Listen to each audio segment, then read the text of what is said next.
Okay, so end of life planning. Not exactly, the most fun thing to talk about, Right. but it is something super important. And actually, when you dig into it, it's kind of fascinating. So we're going to be using an online tool today Okay. from the National Initiative for Care of the Elderly in Canada. Right. And it's really interesting. It's got all this info Yeah. uh, about this whole topic. I always think it's like, packing for a big trip, right? Uh-huh. Got to make sure you have everything before you go. Yeah, a lot of people, I think they find it a little bit morbid Mm-hmm. where they put it off. Mm-hmm. But it's really, it's a responsible thing to do. It's actually really important. For sure. Yeah. I mean, and this tool actually lays out a couple of really compelling reasons Yeah. why we should be tackling this. So two things really stood out to me. Okay. The first one is think about the burden it takes off your family, when everything is in order. Right. So they're not dealing with grief. And then on top of that, having to figure out paperwork and finances and all these decisions. Yeah, it's like a parting gift almost, Right. to make sure they have a little bit of peace of mind. Exactly. And then the second reason is making sure that your wishes are really followed, Ah, Like if you don't have a plan, yeah. decisions about your care, what happens to your stuff, even like your funeral, Mm-hmm. it could just end up, defaulting to whatever the legal norms are or in the hands of the courts, which might not be at all what you would want. Right, you lose a little bit of that agency. Yeah. So speaking of wishes, I always think of wills. And I always think of wills being like, about money. Yeah. But there's way more to it than that. Yeah, that's a common misconception. A will covers so much more than just your finances. Okay. Like who will look after your kids Okay. or your pets. It could say what you want to happen at your funeral. Yeah. And it helps, to prevent any family feuds and legal battles. Well, yeah, because imagine, like, your cat ending up with that one relative who you love them, Sure. but, like, maybe not their cat sitting skills. Exactly. So, yeah, you really got to spell it out. Okay, so Yeah. what about these different types of wills, though? Okay, so in Canada, there are basically three options. Okay. You've got your formal will, you've got your holographic will, Mm-hmm. and then those online, do-it-yourself wills. Mm-hmm. So the formal will, that's like the traditional kind. You usually Yeah. go to a lawyer, Right. have them drafted up, and then you have to have witnesses Mm-hmm. so that it's all legal and valid. Gotcha. And then the holographic will, that's kind of interesting. Yeah, what's that? It's a will that is completely handwritten Whoa. and signed by you. Huh. But be careful because the rules around those are different Okay. depending on where you live. Right. So it might be good for like more simple situations. And yeah, check what your province says. And then the online, like the DIY will kits, Yeah. are those more for techie people? No, actually. They've been designed so that they're pretty easy to use. Hmm. And they can be a good option if you don't want to spend a lot of money. Yeah. And if your situation's pretty simple, they basically guide you through it all. Okay. So you hit all the main points Mm-hmm. and make sure it's, legal. But no matter what, you always need those signatures Oh, yeah. and witnesses. Yeah, those are key. Yeah. You got to have signatures, witnesses. Otherwise, it's not really official. You're just asking for trouble. You don't want that. And speaking of goodbyes, Yeah.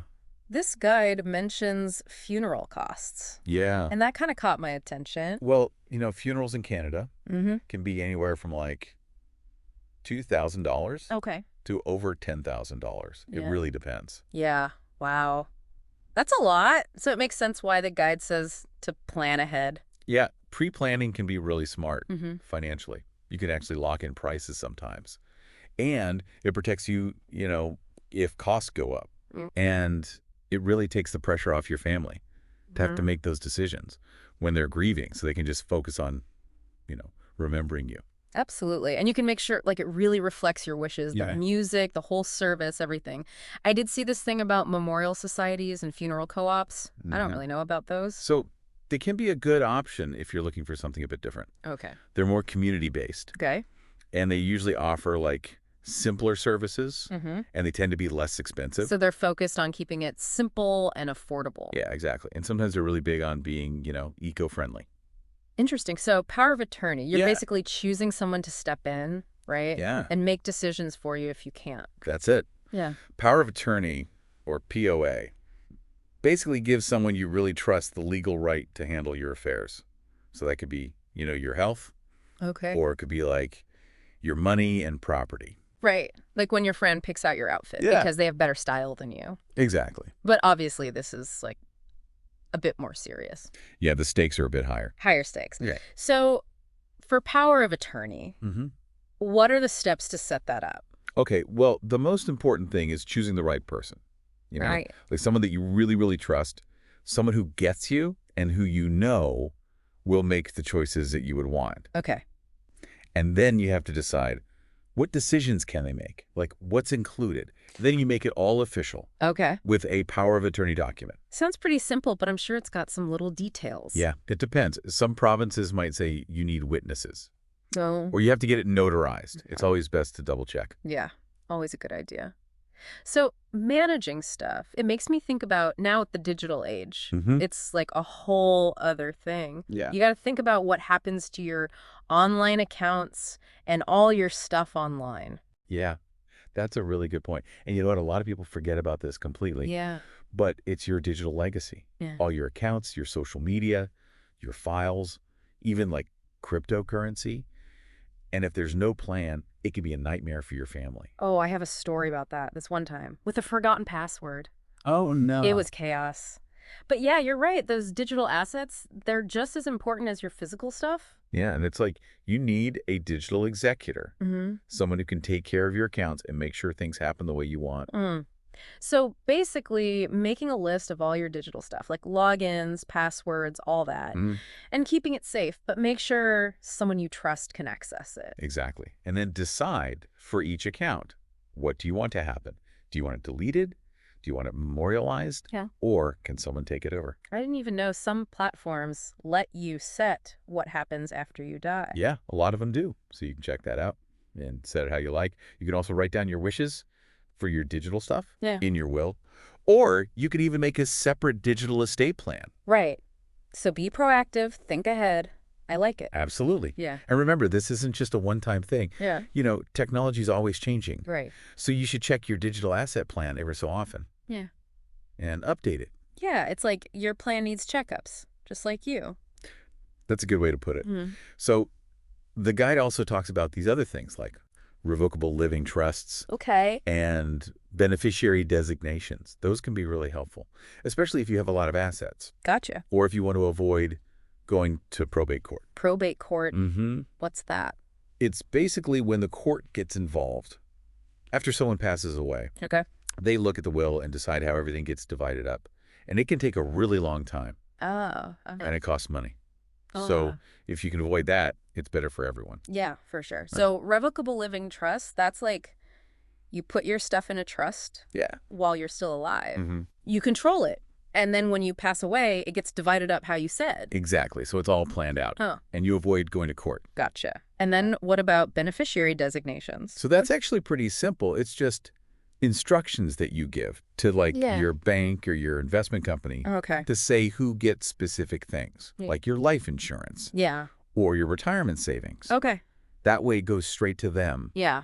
and they don't have to deal with the whole court process. So it makes things easier for everyone. Yeah, exactly. Wow. Okay, so we've talked about wills, funerals, power of attorney, Yeah, and even like some more advanced planning stuff. that's a lot to think about. Yeah, but I gotta say, I'm kind of feeling empowered now. Good. Like, it's not as scary as I thought, and it's actually pretty interesting. Yeah, that's great. And remember, you don't have to do everything at once. Right. Just starting is a big step, even just talking to your family about this stuff. Yeah, that's true. So before we go to the next part, I want to ask you, like, what's the one thing from all of this that you think people should really focus on?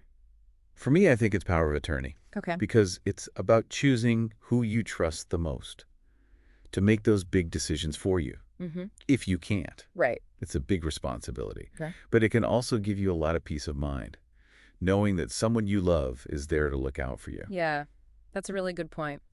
Okay, everyone, we're going to take a break here, but we'll be back soon. Yeah, we'll be back in part 2 to go even deeper into all this and talk about some of the resources that are out there Mm-hmm. and some of the common myths that stop people from getting started with end-of-life planning. So stay tuned. We'll be right back. Welcome back. It's interesting, going through all this, it's not just about forms, right? It's about making choices to protect people you care about. Yeah, it really is about taking control. Yeah. and making those choices rather than just letting things happen. Exactly. So wills, we talked about the different types, but like when you're writing one, what are the important things to think about? Well, you really have to be clear Okay. about who gets what, Right. like who are your beneficiaries and what are you giving them? Property, money, even like special things you own. It all needs to be written down. I guess that sounds simple, but I bet it gets complicated. Oh, for sure. Like blended families. Right. Or if you have someone who needs extra support. Or even just if you have a lot of valuable stuff. It can get tricky. That's why it's so important to have a good will, to avoid fights and confusion later on. Makes sense. What about pets? Oh, yeah. Do people think about that? What happens to them? It's so important. People forget about their furry friends. Yeah. But in your will, you can say who will take care of your pet if you're not around. So they have a good home. So it's not just about people, it's about our pets too. Exactly. And speaking of planning ahead, Yeah. funerals. Right, we talked about the money. But what else should people think about? Well, when you're grieving, it's hard to make good decisions. Right. So if you plan ahead, you can decide. Burial or cremation or something totally different. And all the little things like music, who talks, what they read. Yeah. That way, it really feels like you. It's like your final chapter. Yeah, I like that.